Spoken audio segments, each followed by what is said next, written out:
Hello, my name is Favor. If you're new here, welcome. If not, welcome back. I create faith based content the Opa way. Do this for the Lord. For you, I do it. So today we have a guest. Our guest. Okay, introduce yourself. So my name is Manita Drew. Nice to meet you. Where are you from? From Kentucky. Woo, woo. She's here in the H town. And so today we'll be actually doing something a little different. I usually sit by myself and give you guys instructive wisdom, but we'll be hearing from my wonderful wisdom infused bestie. So the $1,000,000 question: how has friendship helped you in your marriage prep season? Ooh, that's a good one. Let's see. So when we think of marriage prep, I feel like a lot of times we, just think about like, okay, your spouse and like how, how you're going to integrate with your spouse or, come into communion. But I feel like what a lot of people don't realize is when you marry your spouse, like you're supposed to marry your best friend. You're supposed to marry, you're supposed to be friends first because, that is the idea of a good relationship, right? Right. So one of the things that friendship helped me in this prep season is learning, like, okay, like there's boundaries that needs to be set.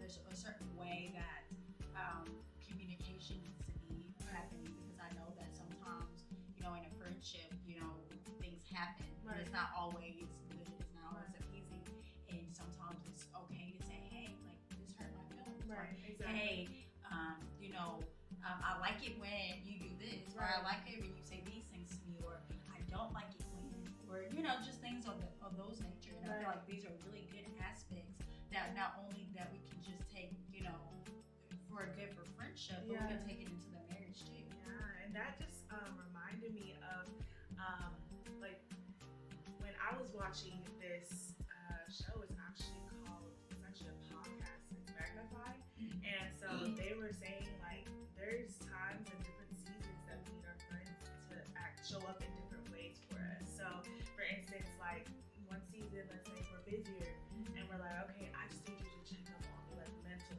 checkup, like do like a mental like, hey, like how are you doing mentally? Like, are you exhausted? Like, do you need a day? Do I need to pull you out and really just force you? Because sometimes we're stubborn and we want to be like, no, I got it, I'm good, I'm fine, like I'm up. Like as Christians, it's like we often close off the emotional side and like, no, God got us, we're good. Like that holy, righteous feeling of like we can't feel emotion. We can't feel like we ever have a downside or a down day or a day where we're just like, I don't feel like doing anything. I'm tired, I'm stressed out. This is just too much for me. Like we just always feel like we're supposed to be superior always because God is on our side. God got us. How you doing? Bless the highly favored. Baby, you are tired and stressed out. Tell me that. Tell me that. Tell me that. Right. Let me know that you are tired and stressed out. And that opens up, a thing where you're not only honest with yourself, but honest with the other person. Because one thing that I learned in friendship is like, you can't read my mind. Exactly. And Exactly. and I feel like as women, Mm-hmm. we feel like people are supposed to read our minds. Exactly. And one thing I noticed about men, the men population, they can't read minds. They can't. They can't at all. And you'll get a real good one if they can read between the lines. Right. They right. don't always read between the Man, lines. no, for real. You will tell them like they will literally see that you're not having it. You say you're fine. Okay. You said you fine. No. They take everything. Literally. Like, don't. And I'm pretty sure there are some. I'm sorry for the men that who Right. can read between the lines. I'm sorry, but there are a lot of men that don't. Right. So that's where the communication opens up Exactly. to where like you express how you feel in that moment and not obtain it all. And I think in a friendship that is very important. Right. To obtain that space of where you feel good to open up and express yourself. Right. And I like how you brought that up. There's different seasons for everything. Right. And even in a marriage, we know that there's going to be different seasons for everything. And that I just want to express, like really dive in on communication. Right. That's very, very important. Literally. feel like there's another thing that I'm like that's coming to mind. I feel like because we're Christian or because we have our belief system set in faith, that people think that the person is automatically just gonna have the qualities that you need. Like I think I went through this idea where I'm like, okay, he's gonna be a God-fearing man, so therefore he's gonna know A, Y, Z, X, Y, F, W, X, everything about what I need in that moment and how to do it and what to do and da-da-da-da. And it's like, no, at the end of the day, they're human. So yes, they'll have the basic foundation, but maybe let's say like they're still lacking in patience. You expect, okay, someone's God-fearing, because that's what friendships taught me. Like I was like expecting, just because, okay, you're a friend that is a woman of God, okay, I know that you know the word, okay, and I know that it says in the Bible that you need to have patience. So that means people have this narrative that you just automatically exuberate everything that's from the word. And then this is a thing, I'm glad you brought that up, because this is a thing, because when a lot of times when people think, when we hear the word Christians, we automatically hear perfection. Right. And exactly. so, and the thing about it is, it's not about the perfection, it's to strive to be perfected. You know, and then it is through Jesus Christ that we are perfected. Exactly. And we're become holy and become righteous. Right. But there's a process. And so in relationships, there's different process. And I want to say something too that you said, that you expect them to be a certain way because they're a Christian. But we have to also understand that there's a learning season too. That's true. And then too, also with that, is a learning season with your partner and within your friendship, because I don't know you. Exactly. You know what I mean? Yeah. Like you don't know that person yet. Right. And when we talk about incorporate seasons and stuff, we have to understand that there's different seasons, different things will bring out of you that you didn't even know. You probably don't even know that. Exactly. So like if you never had a death in the family, if you never had, if you never had to go through grief, how do you expect to know how to go through that? And so now you are learning how you cope with that, and then your partner is learning how you cope with that and what you need in that timing. So for us to expect, certain things, we're kind of like putting somebody in a box, and we're not allowing the process to grow and mature in that aspect. And that's why I feel like, you don't really know nobody until you go through all the seasons. Exactly. And you don't even know yourself as you go all the all different types of seasons. Right. So I think that's where the faith part comes in, because the faith helps us to push and go through the season with God. Flexing on the beat. And with Jesus. And it's to help us through those processes. But it's not saying that we're going to already be there. Right. And it goes back to the scripture where Jesus, I'm paraphrasing, please, my numbers don't beat me up. Is he said that a physician don't go to heal somebody who's already healed. Right. He goes to heal the sick. Exactly. He said that I didn't come to save the righteous, I came to save the sinners. And so and this is outside relationship, just as an individual, we are sick. Right. Because we have sin. That's true. And that's why we need Jesus to heal us from that. So that's just a little bit. Yeah, amen, girl, amen. And another thing I want to emphasize on is, I like that you say, we're not perfect, but we're striving to be perfect. Something that I've heard actually is that we're gonna be excellent, but our strive is perfection. So as long as you continue, I feel like people often negate the power of like strive. I feel like when people be like, okay, like the person is here but I expect him to be like this. Okay, but like what are the attributes that is showing that he's striving to be like that? What are the things that he's showing? Okay, sorry, a bunch of stuff is coming to my head.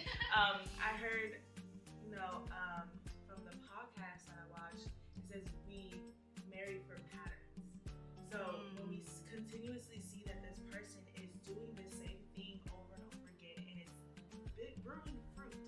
So that's another thing. Fruit has to be in a relationship, any type of relationship, friendship, marriage, even a business relationship. There got to be fruit there, because at the end of the day, you're in a business for profit. That's a fruit.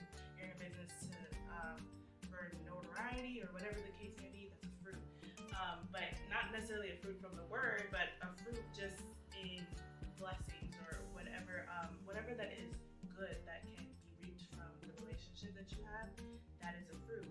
So I believe that when we focus on the person, like not really focusing on okay, where are they at right now?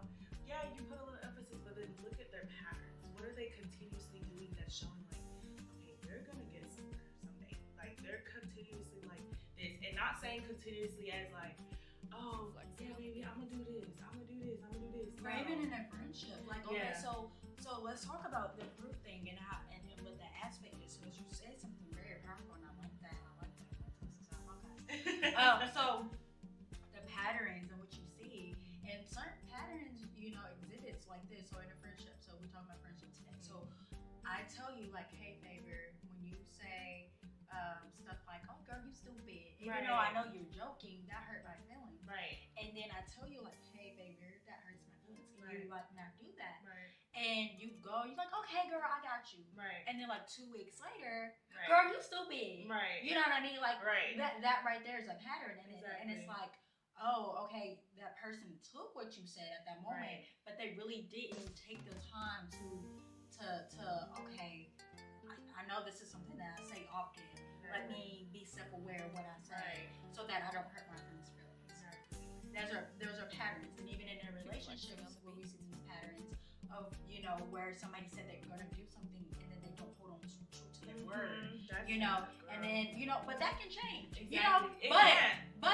but the thing about it is, what is that person doing to change that? Now, if she or he said, "Oh, you stupid! Oh my goodness, I'm so sorry. I'm sorry." Right. And they know, and they're like eternally knowing, like, "Hey, I did something to hurt my friend, and I didn't catch myself in time." But they apologize and like, "Listen, I'm still working on that. It's just a habit. Right. I'm gonna fix it. Just give me a little second because I gotta get out of this habit." But I apologize. Now you see, okay, oh my goodness, the seed was planted that I told you that this hurt my feelings. A little water, a little sunshine, a little patience. Right. But there's gonna come a day where Right. and my friend is not gonna call me stupid anymore, and my feelings are not gonna be hurt. Exactly. You see what I'm saying? So I feel like there's a process where we need to recognize the patterns, where it's a good patterns, it's a forbearing patterns, or there's a time or a season where we need to wait for the fruit to come to fruition. Wow. And That's so good. yeah, and I like how you brought that in. That is so good. That's beautiful. Yes, I honestly think that too. Another thing that was coming to mind also, patience. Patience is a big thing, and Let's talk about what patience is. Yes. Because I don't think a lot of times we understand what patience is, what patience means to you. So patience to me, well, I've learned different aspects of patience. It's actually the resting. So the resting, but in what you know about the Lord. So there's different seasons. So let's say like patience with the Lord, right?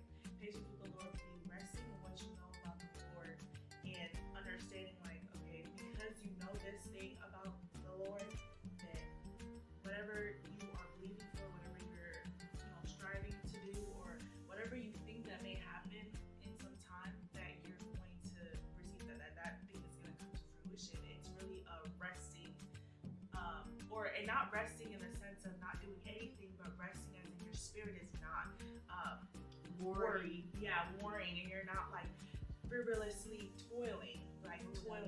That's the one thing that God is like, why are you doing? For what?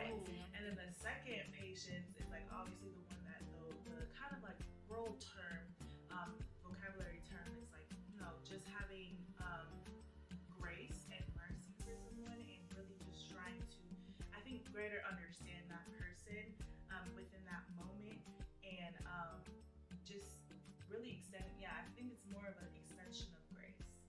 I like that. I didn't even think of it like that. For me, I believe patience is the weight through the chaos. Because I think a lot of times when we ask for patience, we automatically assume that the things around us is supposed to stop. Right. But it's not so. Patience is the ability to wait during the chaos. And this is a revelation that God gave me. And I'm like, okay, so God has patience. Right. Okay, that's one of the fruits of the Spirit. Right, If exactly. we really want to get into it, that's one of the fruits of the Spirit. Exactly. And it talks about God is patient and he's slow to anger. And I'm like, God, how are you patient? Right. And he gave me this revelation that just wows me. So God knows everything. He knows the beginning, middle, and end. Right. Okay? So you said something very powerful. It's like knowing God, Right. and knowing that who he is and what he's gonna do. Right. That helps you to be patient, right? How God is patient is because he knows the ending. And if you know the ending, if you know that there's an end to that part, right, you can be patient. You can wait because you know that the ending has to happen. come on. And that's where prophecy, and that's where whenever God say you're gonna be a wife, right, you can be patient because God told you the Right. ending already. right, The ending is already set. exactly. And I think a lot of times when we're being patient, we have to understand, like, okay, what was the ending already told to you? right, exactly. It's gonna come. Exactly. It has to come. And then the knowing, okay, who God is. He's not a man that He should shall lie. nor a son of man that He shall should repent. So So therefore, therefore, all his words shall not fall down. It should not come back to him undone. So basically, Right. it should not come back without being fulfilled. fulfilled. Right. And when we talk about patience, and even in the human sense, it's like when we ask for patience, are we gonna be? It's our ability to wait through the chaos. So when we're patient with our partner, Yeah. right now you are a hot mess. Right. You are a hot mess, and I like how you said grace because I never incorporated that. But grace is a gift that's giving that is undeserving. Ooh. Okay. Grace is a gift that's undeserving, like you don't deserve it, Right. but you extend it. And Wow. mercy is something that we probably should give, Look. but it's a gift that, okay, listen, I know the other day that you lied to me, but I'm not gonna hold it against you. Right. I'm not gonna punish you for it. Right. Ooh, that's one thing. Girls love to be like, okay, he did this, I'm gonna do that. Or she did this, I'm gonna come back with a little slick, little comment, little something. Yeah, and you punish them for right. that. You know what I'm saying? Right. And so that's what mercy is giving someone, a gift that they don't deserve. Wow. Right? That's good. And so grace and mercy, when we put that together, we don't deserve neither one of them. Right. But it's given to us, freely. And Right. grace is something that you don't have to work for. Right. That's So if true. I give you grace, Wow. you did nothing to get that. Right. On the beat. You did nothing to get that gift. Right. That's Nothing. true. Wow. That's good. So, and mercy, you did do something, Right. but I'm going to still give you this. Yeah. And I feel like that goes with forgiveness. I was waiting for you to catch on to it. I was waiting for you to will that in because I was going to say it, but I'm going to wait for you to get it. Forgiveness is the number one thing. Like, friendships will truly teach you how to forgive. Like, literally, like this. Like, because it's like, if you really cherish your friendship, if you cherish the fruit that it bears, like, every little thing that may tick you off or things that may upset you, like, it shouldn't weigh so much that you want the friendship to disapitate. So I want us to be very, because there are some things, and we have to understand when we're talking about the basis of friendships and Right. relationships. So there are some seasons where, people are friends for seasons, right? Right. And that not everybody's supposed to go with you. But long-term friendships, we have those things where there are going to be trying times. There are Right. going to be obstacles. And in doing those obstacles and stuff, we have to understand what weight does a Right. friendship hold? Good. Is this a long-term friendship or is this just a short-term? Are there seasonal? This is where discernment comes in. So Right. is this a season? That has one of this. This is a seasonal friendship. Right. Like, is this a time where I need to separate? Is it something that is long-term, right? With your relationship, with your partnership. But when we're talking about forgiveness, we're talking about even if you stay friends or if you don't stay friends, forgiveness, right? And forgiveness is basically taking the debt off the other person. Like, they don't owe you anything. Right. Okay, and this is another Wow. nugget that God gave me, and He schooled me all. Like, when I tell you I had the nerve not to forgive, and I had a nerve to be bitter about something, this is what He told me. He told me, He was like, so what debt can you pay your own debt? Basically, he's saying, Wow. can you die for your own sins? Can you pay for your own sin? Do you have the ability to pay for? Do your blood? Is your blood so valuable that you can go on the cross and die on the cross for your sin, let alone somebody else's sin? Right. So you're coming to me with this unforgiveness on your heart, and you can't even pay for your own sin. Your own sin. Your own debt. Wow. Your own debt. So when you don't forgive somebody, you're basically saying you have it's a prideful way of saying that they owe me. They owe me, and how can they owe you and you can't even pay your own debt? And that's what he told me. He said you can't pay your own debt, so let him off the hook. Cause whose cross you got on? Like Right. blood? What can your blood say? And I was like, ouch. I was like, ouch. It humbled me. I went from a whoop to a real quick. God will do that. He'll make you real quick. Real right? quick. And I was like, okay, so okay, I gotta forgive because I can't. And it goes to the story in the Bible. Again, I'm paraphrasing. Okay, it goes in the story in the Bible where it talks about the man, the debtor with the king. Yeah. He owed the king some money, and the king let him off the hook. Right. He turns around and had a servant that owed him less than what he had owed, Right. and he's gonna send him to jail. Flexing on the beat. Yeah, he's gonna send him to jail. He had the nerve. When the king heard about it, he was like, hold on. Aren't you the same person that I forgive? Or Right. the same person that I let you off the hook? Right. And you're going to turn around Wow. and put that, Jesus probably looking at us like, wait, didn't I forgive you? Did for I all your forgive sins? for all your So sins? what you doing? So what are you doing? And it said that and then the Bible is very clear. If you don't forgive somebody, you're not forgiven. Exactly. Because it's like You're not forgiven. Like, and honestly, people don't understand what unforgiveness does to the heart. Like, it's such a hardener of your heart, and there's nothing God can do with a hardened heart. Hardened heart. Like, Talk about literally, nothing. like nothing. And Nothing. I think what we were talking about. We were talking about this. We were like, God, why is your heart so emphasized? Like, you emphasize your heart. And it's like, because that's where everything starts. Like, God's heart. God so loved the world, his heart for the world. But it's not even just in like a feeling or stuff. And I feel like people just think that, okay, when you love somebody, you're feeling all these goosebumps and you're feeling all these things. I'm tingling. No, it's a decision, a conscious decision to love, and it's an action word. He loved the world, so he gave. Okay, I'm loving you, so I'm giving you forgiveness. Yes, and I'm going to tell you something about love too. Love tells you the truth. So we're talking about friendship. So we're talking about love. Right. Love always don't come in pixie dust and Look. rainbows. I love you to tell you that boy don't like you like that. Right. I love you enough to tell you, girl, if you keep going out here and get drunk. But if I can tell you enough, like, you gon' end up, like, this is not good for you. Right. Because God does that a lot. He's like, this is not good, and this is not good for you. Right. This is not good enough for you. Right. Oh, talk about that. This is not good I enough didn't see for that you. part.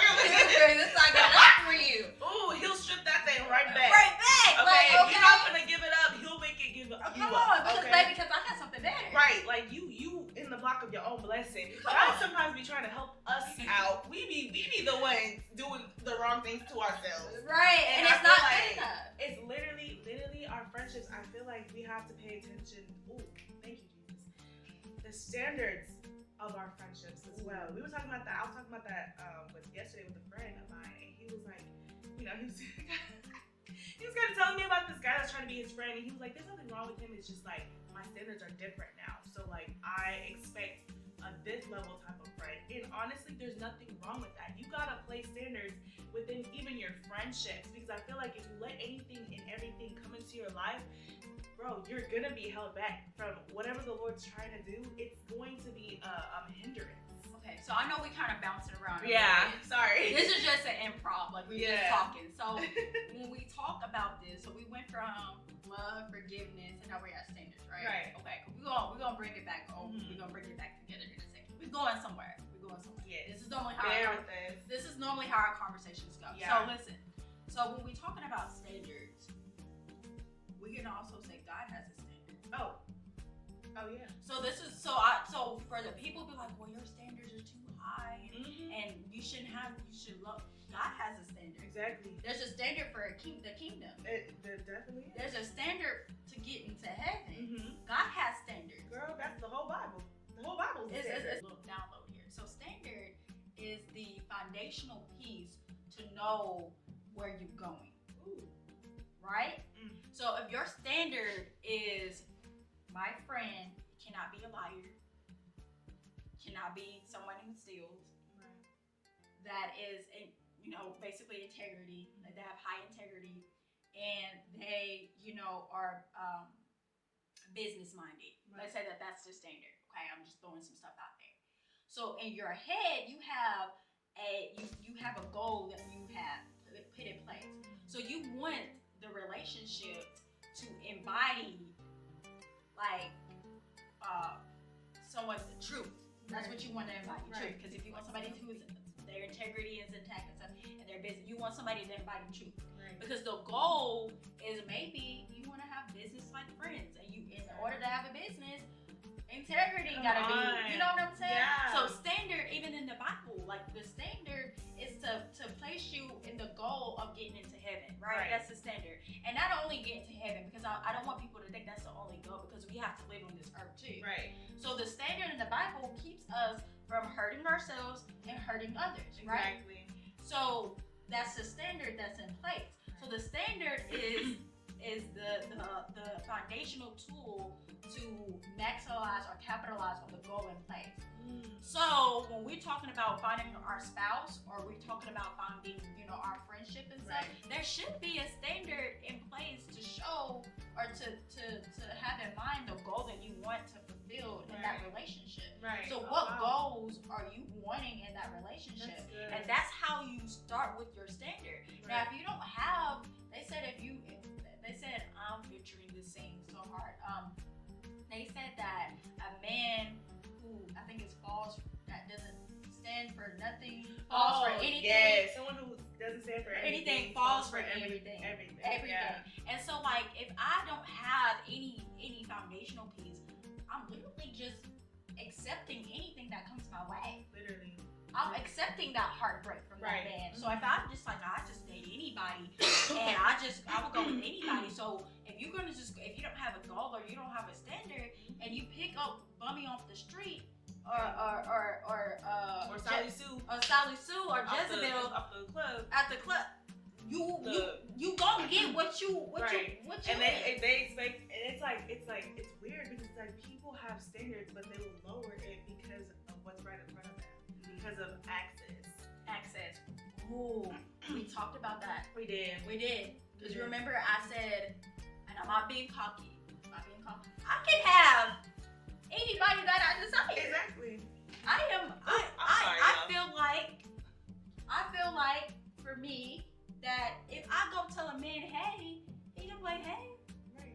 You know what I mean? Right. And it's not on no cockiness. Right. Nothing. Girl, it's about It's just knowing myself. Right. And I didn't, anybody. But I'm just Right. saying, like, I can date right now. I can have a partner right now if I wanted to. Exactly. But the part about it is that I choose not to, because there's a certain standard and an expectation that I demand on my life. Literally. That I demand. Quite literally. It's a demand on my life that I the expectations are up here, because the expectation for the Lord that's up on me is up here. Okay, you know what I mean? And I just can't have nobody, just anybody, and I can have any friend I want. Exactly. I'm a friendly person. Exactly. I love. I Exactly. give. Same. I love and giving is the same thing. Like love, we talk about love, kindness. We talk about all these things about love. Love is like, but I'm a good friend. I know I'm a good friend. Yes. I know I'm a good friend. You are. And so I know these things. The fact that I know who I am and I know what I bring, I I know that there's anybody will enjoy to have me. I know that anybody would love to have me. I know I got my quotes myself. But anybody would enjoy to have me. But because of that, I have to be very careful of what I choose because,